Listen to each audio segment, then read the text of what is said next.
Hey traders, welcome back to the channel. In this video, we're going to talk about Clover Health Investments, ticker symbol CLOV. And in just a few minutes, I'm going to break down this chart for you guys, going over key levels, key patterns, key indicators, and other things to keep in mind so we know how to best play this stock moving forward. If that sounds good, subscribe to the channel, leave a thumbs up on the video, and let's get started.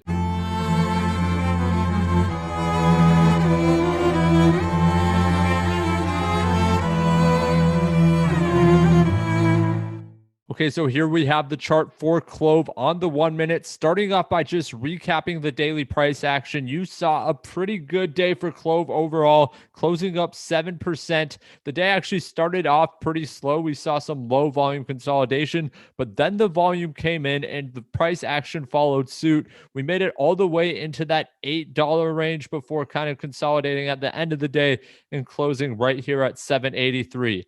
Taking a look at some indicators, the first one we need to point out is the VWAP right here, this yellow line. CLOV did close well above the VWAP today, meaning that the bulls are in control heading into tomorrow's trading session. It also broke above the 21-day EMA. That's a moving average I like to use to evaluate whether we're in bullish or bearish territory in the short to intermediate term. And for the first time in a long time, CLOV is looking very bullish according to this indicator again. And we also pushed another key indicator right here that sits at 811. That's the 50-day moving average. That's a more intermediate to long-term moving average. And as you can see, we did test it today. However, we were not able to break above. So things still are a little bit bearish in the intermediate to long term. However, I suspect another test coming soon, especially if this volume continues to carry through.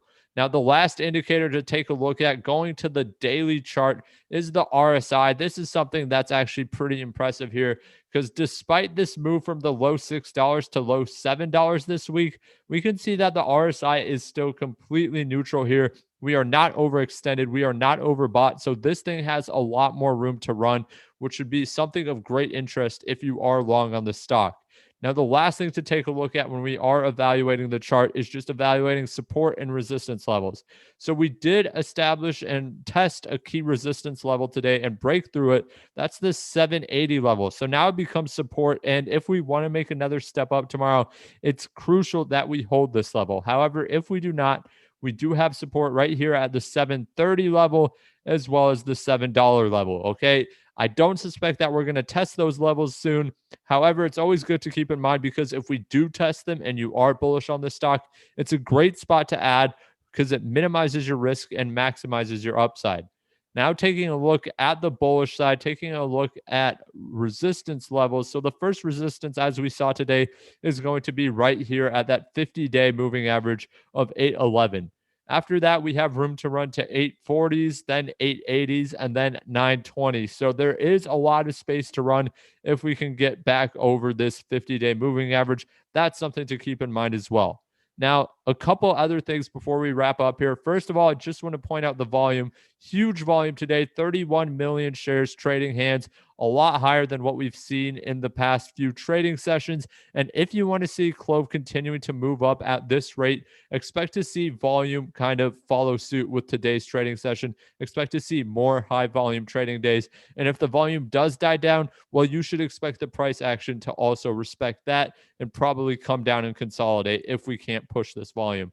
Now, the last thing to take a look at is this short float percent. Okay, there is a lot of talk about a CLOV short squeeze, and at 36%, you see that if the volume continues to carry through and this price continues to go up, shorts will cover, and there is huge potential here for a squeeze. So that is something very much worth playing for. But let me know whether you agree with my analysis, whether you disagree. What do you think is going to happen tomorrow and heading into next week? If you like this video, hit me with a thumbs up. If you want to see more content like this, please subscribe to the channel. And aside from that, have a great rest of your night.